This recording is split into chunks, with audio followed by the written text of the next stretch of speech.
Kakek ingin membuktikan bahwa ular pada dasarnya bernafsu. Dia menempatkanku, yang saat itu berusia 12 tahun, bersama seekor ular betina ke dalam peti mati.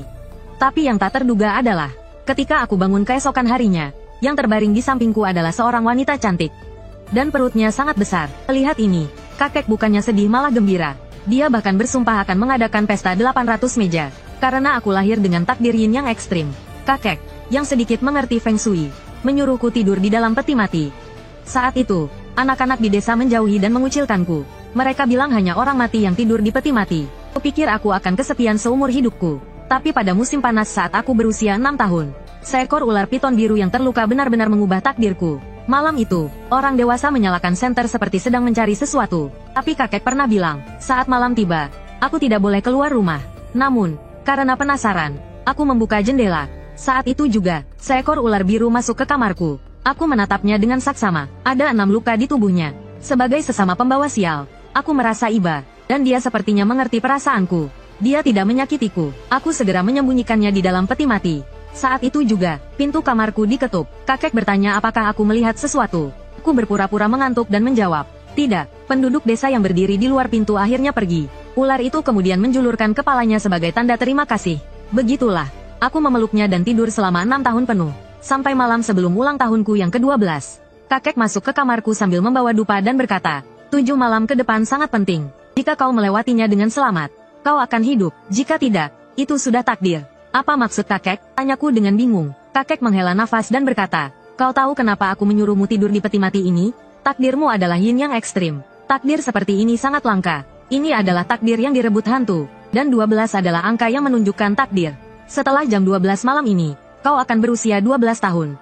7 adalah angka untuk ritual pemanggilan arwah. Takdir yin ekstrimmu akan perlahan muncul. Setelah 7 hari akan mencapai puncaknya. Saat itu, dalam radius 100 mil, arwah dan hantu gentayangan akan datang untuk memperebutkan tubuhmu. Kakek, benarkah? Jangan menakutiku, kataku gemetar. Kakek membuka selimut yang menutupi peti mati, memperlihatkan banyak kertas jimat kuning. Dengan wajah muram, dia berkata, aku selalu menyuruhmu tidur di peti mati, karena saat kau tidur, energi yangmu akan menurun, dan energi yinmu akan menyebar. Peti mati ini ditempeli jimat di sekelilingnya. Jimat-jimat ini dapat mengunci energi yin itu, agar tidak terdeteksi oleh arwah dan hantu gentayangan. Tapi kau sudah mencapai usia di mana takdirmu akan terungkap. Jimat ini tidak akan mampu menahannya.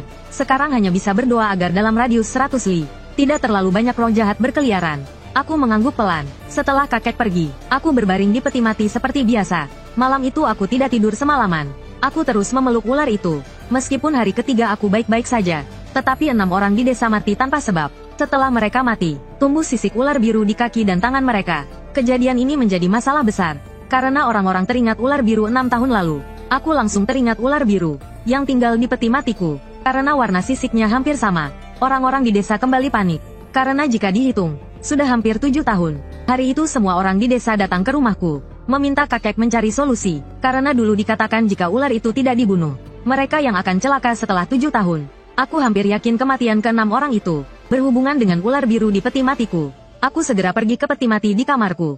Ular itu masih ada di sana. Apakah kau yang membunuh mereka? Tanyaku gemetar. Ular itu menatapku dan menggelengkan kepalanya, lalu menyandarkan kepalanya di bahuku. Tindakannya ini sedikit menenangkanku. Aku terus meyakinkan diriku sendiri bahwa ular ini terus berada di peti matiku. Dia tidak punya waktu untuk mencelakai 6 orang di desa. Di luar sangat ribut. Para penduduk desa memaksa kakek mencari jalan keluar. Penduduk desa baru pergi siang hari. Aku baru keluar dari peti mati dan pergi ke ruang tamu, dan mendengar kakek berkata dengan wajah cemas, pukul ular di titik vitalnya. Ular membutuhkan 7 jiwa untuk menjadi siluman. Sekarang sudah 6 yang mati. Masih ada 1 orang lagi yang akan mati. Jika ular itu benar-benar menjadi siluman, seluruh desa akan tamat. Masih ada 1 orang lagi yang akan mati?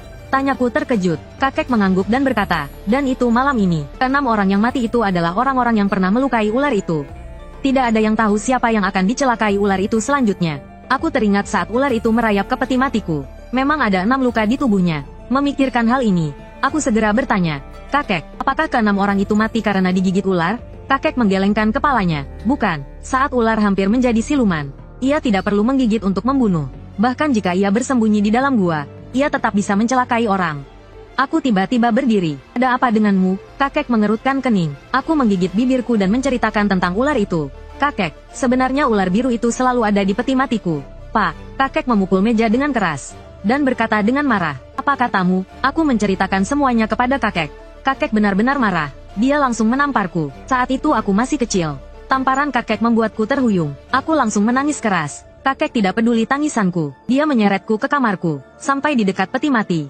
Dia membuka selimut yang menutupi peti mati. Namun, ular itu sudah tidak ada. Kakek menatapku dengan wajah dingin dan berkata, "Gangguan hantu masih bisa dihindari. Tapi bencana siluman, aku tidak bisa berbuat apa-apa. Tidak perlu mencari lagi. Malam ini kau tunggu ajalmu saja. Kakek, dia tidak akan menyakitiku." Saat itu, kakek mengambil ranting pohon willow sebesar ibu jari, dan mengejarku sambil memukulku di seluruh ruangan. Sambil memukul, dia juga meminta maaf. Anak kecil tidak tahu apa-apa. Dia telah menyinggung Peri Agung. "Peri Agung, mohon maafkan dia." Aku akhirnya pingsan karena rasa sakit. Lalu, kakek membaringkanku di tempat tidur. Dan keluar. Tengah malam aku terbangun karena rasa sakit. Seluruh tubuhku hampir tidak bisa digerakkan. Dan aku menyadari, tangan dan kakiku diikat kakek dengan ranting willow. Aku berteriak memanggil kakek, tapi dia tidak menjawab. Saat itu, seorang wanita cantik dengan gaun mini biru ketat masuk ke kamarku. "Siapa kau? Kenapa kau datang ke rumahku?" Aku menatap wanita itu dan bertanya. Dia tidak menjawab. Sebelum aku sempat bereaksi, wanita itu sudah berada di depanku. Dia mengangkat tangannya, memegang daguku, dan menciumku. Aku secara refleks mundur dan bertanya, "Peri cantik, siapa kau? Apakah kau mencari kakekku?" "Aku mencarimu." Aku sedikit bingung dan berkata, "Tapi aku tidak mengenalmu." "Kau mengenaliku." Wanita itu mengulurkan tangan dan menyentuh luka-luka di tubuhku akibat pukulan ranting willow. Dia tersenyum manis, lalu tiba-tiba membungkuk dan menjulurkan lidahnya, menjilati lukaku dengan lembut. Rasa geli menjalar di kulitku. Aku menghela napas lega, rasanya sangat nyaman, meskipun tangan dan kakiku terikat. Hal itu tidak mengurangi kenikmatan yang diberikan peri cantik itu. "Peri cantik, bisakah kau melepaskan ikatan ranting willow ini?" Aku mulai punya pikiran nakal. "Tidak bisa." Peri cantik itu menatapku dengan sangat menggoda, dan berkata dengan suara merayu, "Apakah aku cantik?" "Cantik." Aku berkata dengan terpesona. "Kau menginginkanku." Kurasa apa yang terjadi selanjutnya tidak akan menarik bagi kalian semua. Jadi kita lewati saja. Adik kecil, kita akan bertemu lagi. Anggap saja kejadian hari ini tidak pernah terjadi. Kau tidak boleh menceritakannya kepada siapapun. Saat kau dewasa nanti, kakak akan menikah denganmu. Aku langsung terharu dan tak bisa berkata-kata. "Kakak Peri, apa kau serius? Kau akan menikah denganku?" "Benar, tapi kau tidak boleh memberitahu siapapun tentang kita berdua. Termasuk kakekmu. Kau dengar, aku akan bertanggung jawab," kataku dengan wajah teguh. "Tapi kau masih terlalu kecil sekarang untuk bertanggung jawab. Tunggu sampai kau berusia 18 tahun. Kakak akan menikah denganmu."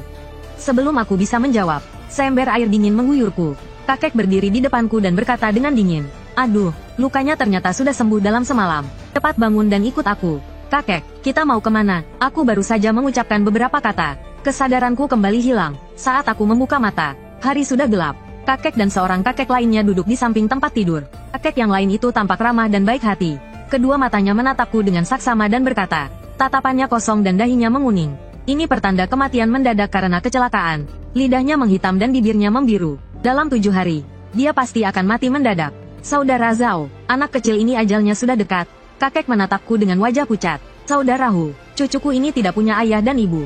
Hidupnya bersamaku juga tidak mudah. Tolong saudaraku tunjukkan jalan keluarnya." Kakek yang dipanggil saudaraku itu menghela napas. Lukanya sudah sembuh, tapi rasa sakitnya masih ada. "Ini pertanda penolakan. Saudara Zhao, kau hampir membunuh anak kecil ini." Siluman ular itu masih belum mau menyerah. Ini berarti siluman ular itu bertekad untuk mengambil nyawanya. Kakek mengangguk dan berkata, "Aku juga tahu. Aku sedikit mengerti tentang urusan hantu. Tapi saudaraku lebih ahli dalam urusan siluman. Sudah ada 6 orang yang meninggal. 7 adalah angka reinkarnasi siluman ular. Untuk menghindari bencana ini, kita harus mencarikan pelindung untuk anak kecil ini. Sejak dulu, siluman dan hantu bertemu. Salah satu pasti akan binasa. Kita harus mencarikan hantu wanita untuk menjadi istrinya." Kakek menggelengkan kepala dan berkata, dia memiliki takdir yin yang ekstrim. Jika menikah hantu, dia mungkin akan mati lebih cepat. Kakek Hu menggelengkan kepalanya. Siluman ular menagih nyawa. Tak ada jalan keluarnya. Takdir yin yang ekstrim. Hantu yang bisa mematahkannya. Jika menikah hantu yang tepat, bahkan setelah malam pernikahan, nyawanya masih bisa diselamatkan. Siluman ular itu telah bersamanya hampir 7 tahun. Setiap malam, jika siluman ular itu mengambil nyawanya untuk menjadi siluman seutuhnya, kesaktiannya akan meningkat 70 tahun. Saat itu, mungkin tak ada yang bisa mengalahkannya. Kakek merenung sejenak lalu mengangguk pelan. Mendengar kedua kakek tua itu berbicara, aku menahan rasa sakit yang hebat dan langsung duduk. Dengan keras kepala aku berkata, "Aku tidak mau istri hantu." Kakek Hu tersenyum. "Kau salah paham. Istri hantu ini dinikahi untuk menangkal bencana untukmu.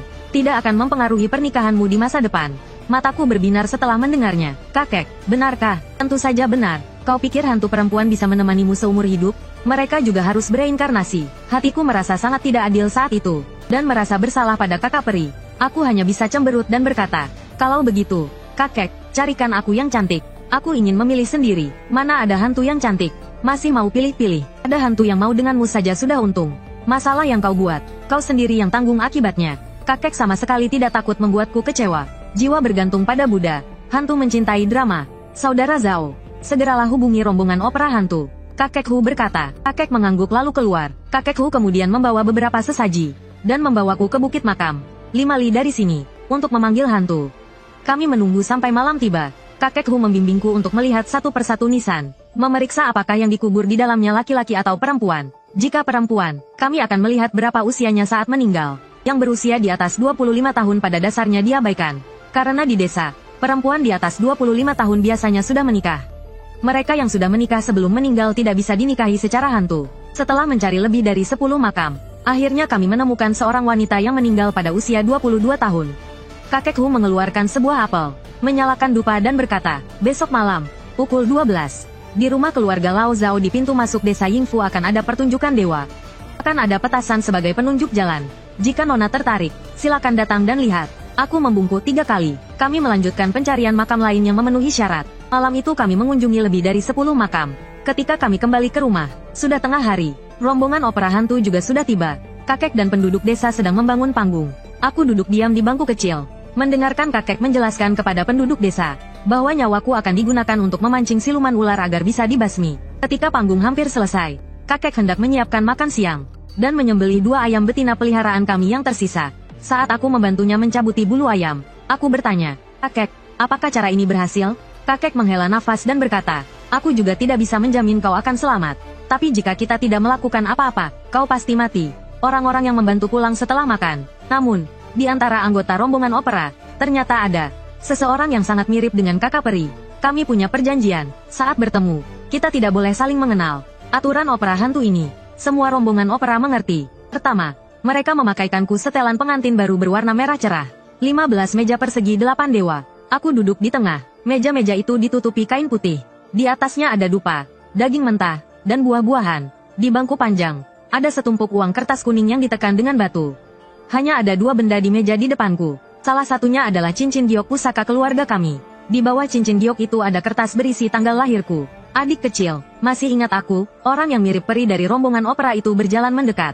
Dia duduk di sampingku dengan santai. Saat dia mengatakan itu, aku tahu dia adalah peri itu. Benar kau peri, aku tidak memberitahu kakek tentang kita menikahi hantu wanita agar selamat. Aku merasa bersalah padamu, kataku hati-hati. Peri itu tersenyum dan berkata, kakek benar, kau anak yang baik, aku tidak menyalahkanmu. Kau takut menikahi hantu? Peri itu menggelengkan kepalanya. Ku beritahu sebuah rahasia, sebenarnya aku bisa melihat hantu. Hanya saja mereka tidak tahu. Hantu tidak menakutkan sama sekali. Ngomong-ngomong, apa kau punya kriteria untuk istri hantumu? Aku tidak punya kriteria, asal tidak menakutkan saja. Kalau bisa, aku harap dia cantik. Peri itu tiba-tiba menatapku dengan serius. Siapa namamu? Nak, namaku Zhao Mo. Mau dari diam. Peri itu tiba-tiba tersenyum aneh. Itu namamu yang dulu. Setelah opera hantu selesai, kau tidak perlu lagi menggunakan nama itu. Kenapa? Tanyaku bingung. Karena setelah opera hantu selesai, kau perlu mengganti nama. Aku juga tidak tahu kenapa harus ganti nama. Ngomong-ngomong, margaku juga Zhao. Namaku Zhao Yixian, Xian dari peri, kata peri itu sambil berdiri. Dia melihat kakek kurus kering yang melambaikan tangan padanya dari panggung. Kakek memanggilku. Opera hantu akan segera dimulai. Nah, jangan takut, tidak apa-apa, hantu tidak menakutkan. Setelah peri itu pergi, kakek Hu datang. Apapun yang terjadi nanti, jangan takut, hantu wanita yang kami undang akan datang untuk mengamatimu. Jika ada yang mengambil cincin giok di depanmu, itu berarti dia setuju untuk menikah denganmu. Kau langsung pergi ke kamar tidur saja. Ngapain ke kamar tidur? Tentu saja malam pertama, kakek Hu berkata dengan santai. Malam pertama, aku berkata dengan gemetar. Ya, jangan takut, lakukan saja apa yang dia katakan. Kalau nasibmu sial, dan bertemu hantu jahat, anggap saja itu nasib burukmu. Tapi kemungkinannya kecil, biasanya mereka tidak akan menyakiti suami pilihan mereka. Aku bernapas lega. Setelah selesai bicara, kakek Hu mengambil uang kertas di lantai dan mulai membakarnya.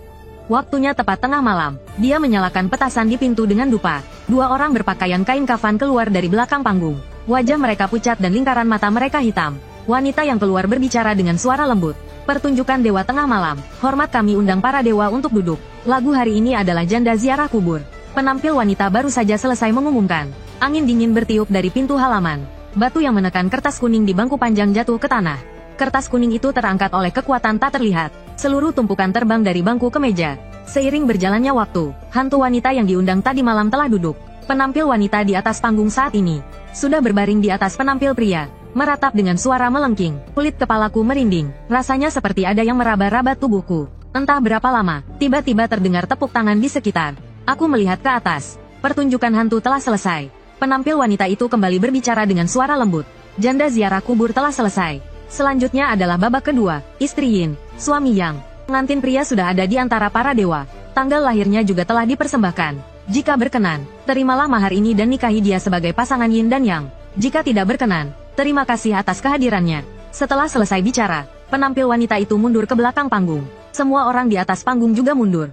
Tidak ada gerakan di atas panggung. Aku sudah ketakutan setengah mati. Keringat dingin mengucur deras. Tiba-tiba terdengar suara ketukan di meja, membuatku melompat dari bangku panjang.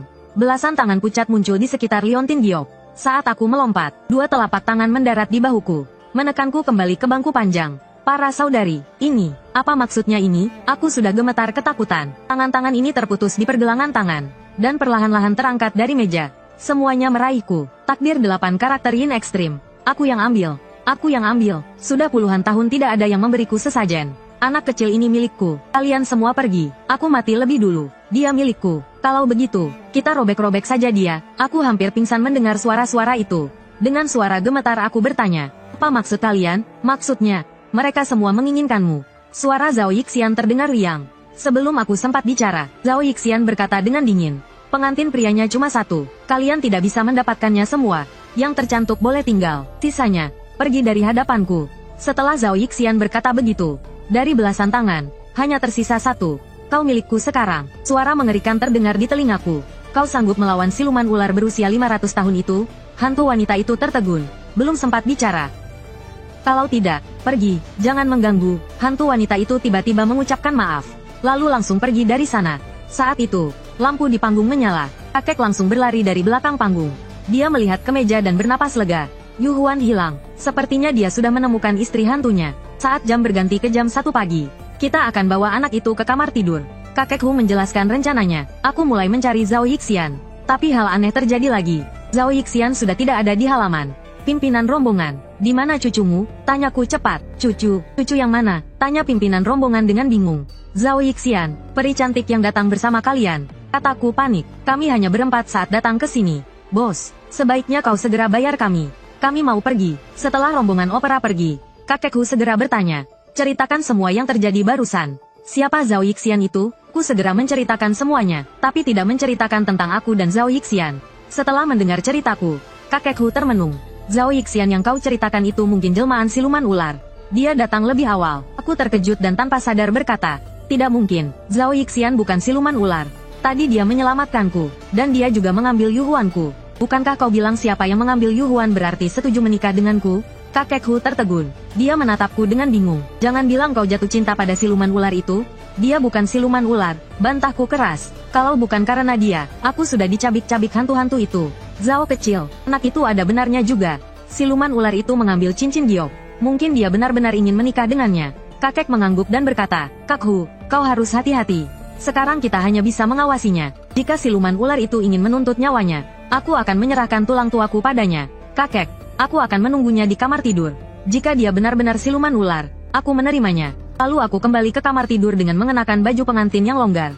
Aku duduk di tempat tidur, masih memikirkan Zhao Yixian. Asalkan aku bisa bertemu dengannya lagi. Meskipun aku mati, aku merasa itu sepadan. Aku menunggu dari jam 11 malam sampai jam 1 pagi. Kakek masuk dan menghela nafas. Sepertinya siluman ular itu benar-benar terobsesi padamu. Dia menerima mas kawin tapi tidak mencarimu. Dia ingin menyiksamu perlahan sampai mati. Kakek, jika Zhao Yixian benar-benar siluman ular, dia tetap orang baik. Jika dia menginginkan nyawaku, aku akan memberikannya dengan rela. Ekspresiku sangat teguh. Dasar anak kurang ajar. Kau benar-benar tergila-gila. Kau lupa bagaimana 6 orang di desa itu mati?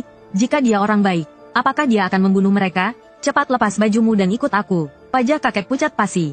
Dia bergegas ke arahku, dan mengangkat tangannya untuk meraih baju pengantinku. Saat itu, suara Zhao Yixian terdengar lagi. Ya, Anak itu benar. Aku tidak akan membiarkan hantu-hantu wanita itu menyakitinya. Sosok Zhao Yixian yang anggun muncul di pintu.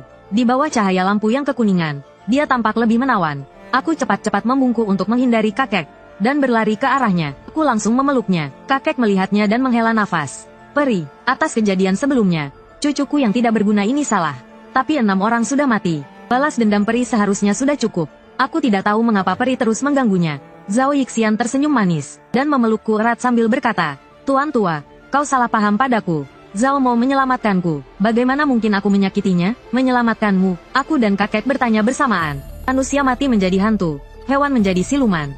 Sejak zaman dahulu, kultivasi hewan melanggar hukum langit. Bahkan untuk mendapatkan kualifikasi berubah menjadi manusia, dibutuhkan 500 tahun kultivasi. Dan untuk benar-benar mencapai pencerahan, dibutuhkan 2/3 dari kekuatan untuk dibuang. Hanya menyisakan sepertiganya. Hari itu, aku dan 2 ular roh lainnya sedang memperebutkan pencerahan.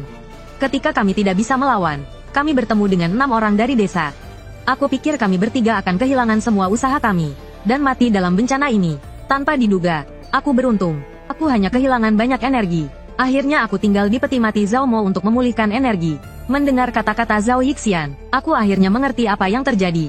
Dia memang siluman ular, tetapi kami sudah menjadi suami istri. Ini tidak ada hubungannya denganku. Aku segera bertanya, Peri kakak, katakan pada kakek, kematian 6 orang itu tidak ada hubungannya denganmu, kan? Zhao Yixian menarik napas dan berkata dengan sedih, aku tidak membunuh ke-6 orang itu. Merekalah yang membunuh 2 ular roh lainnya. Tubuh mereka dirasuki oleh kesadaran ular roh. Kesadaran yang terpendam selama 7 tahun pasti akan mati. Aku ingin menyelamatkan mereka, tapi aku tidak berdaya. Begitu rupanya. Jadi pertunjukan hantu ini malah mengundang bencana. Zhao Yixian menggelengkan kepalanya dan berkata, Tuan, bukan begitu. Kau tahu takdir Zhao Mo sangat yin. Pasti akan ada bencana hantu. Setelah melihat 8 karakternya tadi, aku semakin yakin takdir ini tidak bisa menghindari bencana hantu. Zhao Mo berumur 12 tahun ini. 12 adalah angka bumi. Masih ada secercah harapan. 13 berhubungan dengan langit. Dari bumi ke langit, tidak ada harapan. Takdirnya mati. Meskipun bencana hantu di Bukit Makam ini ganas, aku masih bisa menekannya. Jika bencana hantu datang lagi tahun depan, maka Zhao Mo pasti akan mati. Zhao Yixian berbicara dengan tulus. Apa yang Nona katakan sangat benar. Aku juga menyadari takdir anak ini istimewa. Sekarang bencana besar akan datang. Aku tidak tahu bagaimana dia harus menghindarinya. Kakek menjawab dengan khawatir. Zhao Yixian berbalik menatapku dan tersenyum lembut. Tuan muda, jangan khawatir. Selama kau mendengarkan aku jamin kau akan aman.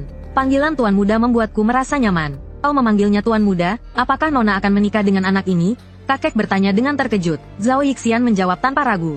Karena aku telah menerima mas kawin. Aku seharusnya menikah dengannya. Lagi pula, dia sudah memiliki auraku. Saat itu Zhao Mo belum naik ke gunung untuk memanggil hantu. Jika aku tidak meninggalkan auraku padanya, aku takut dia akan terbunuh di gunung. Jika aku meninggalkan auraku lagi, itu akan menekan takdir yinnya agar tidak muncul. Sekarang waktunya sudah lewat. Kau harus mengerti ini satu-satunya cara untuk menyelamatkannya. Tentu saja aku mengerti, tapi ini akan menguras kultivasi Nona Zhao. Hantu-hantu wanita itu pasti tidak akan melepaskanmu. Zhao Yixian menggelengkan kepalanya dan berkata, aku tidak bisa memikirkan itu sekarang. Aku akan keluar sekarang. Terima kasih, Nona Zhao. Kakek membungkuk dengan hormat, dengan wajah tak berdaya. Setelah kakek keluar, Tuan muda, malam ini seharusnya menjadi malam pengantin kita. Tapi kita tidak bisa menunggu sampai pagi. Waktunya tidak banyak. Tolong, Tuan muda, berikan yang terbaik. Suara lembut Zhao Yixian terdengar di telingaku. Mendengar itu, tubuhku langsung terasa rileks. Peri cantik. Sepertinya ada makna tersembunyi di balik kata-katamu. Aku segera bersiap-siap. Zhao Yixian terkekeh dan berkata, jika selamanya tak bisa terwujud, memilikimu sejenak sudah cukup. Dalam hidup ini, dengan adanya dirimu, tak ada lagi yang kuinginkan. Setelah kata-kata itu terucap, ruangan itu langsung dipenuhi kehangatan yang tak berujung. Kali ini, tak sampai 1/4 jam, aku sudah selesai. Dan setelah Zhao Yixian beres-beres, sayang, kau harus menurut. Tetaplah di kamar dan jangan pergi kemanapun. Setelah mengatakan itu, Zhao Yixian berbalik dan keluar dari kamar. Aku segera bangkit, dan mengintip dari celah pintu untuk melihat apa yang terjadi di halaman. Di tengah halaman, Zhao Yixian dikelilingi oleh belasan hantu wanita itu. Hantu-hantu wanita itu terus menerjangnya dengan cakar teracung. Kuku mereka yang tajam mencakar tubuh Zhao Yixian, meninggalkan goresan darah yang mengerikan. Hanya dalam waktu kurang dari 3 menit, gaun biru ketat Zhao Yixian telah berubah menjadi ungu karena berlumuran darah. Aku tak tahan lagi melihatnya. Aku mendobrak pintu dan berteriak, hentikan, hantu-hantu sialan, kalau berani, hadapi aku, jangan siksa dia. Semua hantu wanita itu menoleh ke arahku. Beberapa dari mereka sudah melayang ke pintu. Wajah mereka yang buruk rupa, pucat, dan mengerikan menempel di celah pintu. Pemandangan itu sungguh menakutkan. Hantu wanita itu menatapku tajam. Aku tak bisa bergerak. Tubuhku seperti terikat oleh udara. Zhao Yixian berlari ke arahku, menarikku ke dalam pelukannya, dan melindungiku di sudut ruangan. Lalu, dengan ekspresi marah, dia berbicara kepada mereka. Hantu-hantu wanita itu menyerbu masuk. Tatapan dingin mereka tertuju pada Zhao Yixian. Tak ada lagi yang memperhatikanku. Aku seperti tuli. Suasana di ruangan itu sangat kacau. Tapi aku tak mendengar apapun. Zhao Yixian berbicara kepada mereka selama hampir 1 menit. Akhirnya, hantu-hantu wanita itu menyerangnya. Aku terbangun saat matahari terbit. Kakek terlihat sangat lega melihatku sadar. Akhirnya kau bangun. Sepertinya kau berhasil melewati cobaan ini. Kakek Hu menambahkan. Ya, tapi kasihan sekali Zhao Yixian. Aku langsung duduk dan bertanya dengan cemas. Kakek, di mana Zhao Yixian? Kakek, di mana Zhao Yixian? Kedua kakek menggelengkan kepala dan menghela nafas. Tanpa berkata apa-apa. Aku punya firasat buruk tentang peri cantikku. Wanita yang memanggilku, sayang, wanita yang melindungiku dengan nyawanya, telah pergi, tapi aku tak mau mengakuinya. Aku juga tak mau menerimanya. Ku lebih suka hidup dalam mimpi, membiarkannya hidup selamanya dalam ingatanku. Aku meraih baju pengantin di samping tempat tidur, dan memakainya dengan terburu-buru sambil berkata, Kakek, aku ingin menikahi Zhao Yixian. Kali ini, kakek tidak menolak. Dia mengangguk tegas. Baiklah, aku akan membawamu menemuinya. Aku melompat kegirangan. Kakek bilang akan membawaku menemuinya. Apakah itu berarti dia masih ada? Kakek membawaku ke halaman. Ada gundukan tanah baru di sudut barat halaman. Di depan gundukan itu berdiri sebuah batu nisan dan kuas tinta. Dia telah pergi. Kami membuatkan makam untuknya di sini. Kau harus sering-sering berziarah. Itu akan baik untuk reinkarnasinya, kata kakek Hu. Melihat ekspresi sedih dan serius kakek, aku berlutut di depan makam dan menangis terseduh-seduh lagi. Akhirnya air mataku mengering. Dengan lemah aku berkata, Kakek Hu, bolehkah aku menikah dengannya di bawah langit? Wanita yang begitu setia dan berbudi luhur pantas mendapatkannya. Kakek Hu menyahut. Kakek mengambil sepasang lilin, sebuah teko dan 2 cangkir. Dia menuangkan 2 cangkir arak. Lalu dia mengeluarkan giok dan berkata dengan sungguh-sungguh, Nona Zhao, terima kasih atas bantuanmu kepada Zhao Mo. Tanpamu, dia sudah terbaring di peti mati sekarang. Kaulah yang menyelamatkan nyawanya. Hari ini dia akan menikah denganmu. Aku merestuinya. Kakek menuangkan salah satu cangkir arak ke atas giok. Saat arak menyentuh giok, muncul sedikit kabut putih, lalu meresap ke dalam tanah di bawahnya. Aku mengambil cangkir arak itu dan meminumnya sekaligus. Kakek Hu menghela nafas dan berkata, siluman ular ini memiliki cinta yang mendalam. Setelah pertunjukan hantu, kau harus mengganti namamu. Kerinduan yang tak terbalas. Manusia dan siluman selamanya terpisah. Mulai sekarang namamu Zhao Lianfan. Aku mengangguk dan mengambil kuas tinta dari tanah. Langsung di papan kayu kosong itu, ku menulis 2 baris karakter yang bengkok. Makam istriku Zhao Yixian, didirikan oleh Zhao Lianfan. Malam itu aku terus bermimpi. Mimpi itu dipenuhi sosok Zhao Yixian, terutama saat dia dikepung oleh para hantu wanita itu. Saat bangun di pagi hari, seluruh bantal basah kuyup oleh air mataku. Keesokan paginya, saat kakek belum bangun, aku mengambil cangkul dan sekop lalu keluar. Aku akan menggali kuburan, menggali semua kuburan hantu wanita itu, mengeluarkan tulang-tulang mereka dan menjemurnya di bawah sinar matahari. Merekalah yang telah membunuh Zhao Yixian. Aku tidak akan melepaskan mereka. Namun, baru saja keluar dari halaman, hujan deras mulai turun di luar. Aku tidak peduli, jika aku tidak menggali kuburan hantu wanita itu. Kemarahanku tidak akan pernah hilang. Aku bahkan berpikir, lebih baik biarkan hantu wanita itu membunuhku saja. Mungkin setelah aku mati, aku bisa bertemu Zhao Yixian. Seseorang yang bahkan tidak peduli dengan nyawanya sendiri, tidak akan takut pada apapun. Aku berlari dengan cangkul dan sekop di tanganku. Campuran air hujan dan air mata terasa agak asam. Setelah berjalan hampir 100 meter, melewati sebuah makam yang kukenal. Makam itu milik ibu teman sekelasku. Aku membungkul 2 kali di depan makamnya. Lalu aku melanjutkan perjalanan. Tapi saat aku berjalan, aku menyadari aku kembali ke makamnya. Aku tidak menemukan satupun makam hantu perempuan yang kucari. Aku mulai cemas. Rasa kesal muncul di hatiku. Aku tidak rela jika tidak membongkar belasan makam hantu perempuan itu. Aku merasa sangat tidak puas. Aku terus mendaki. Setelah mendaki sekitar 50 meter, aku menoleh ke belakang, dan kembali melihat makam ibu teman sekelasku. Foto hitam putih di batu nisan itu menatapku tajam, seolah-olah ingin mengatakan sesuatu padaku. Bibi, memang benar aku datang untuk menggali kuburan. Tapi targetku bukan Bibi. Kumohon, jangan ganggu aku.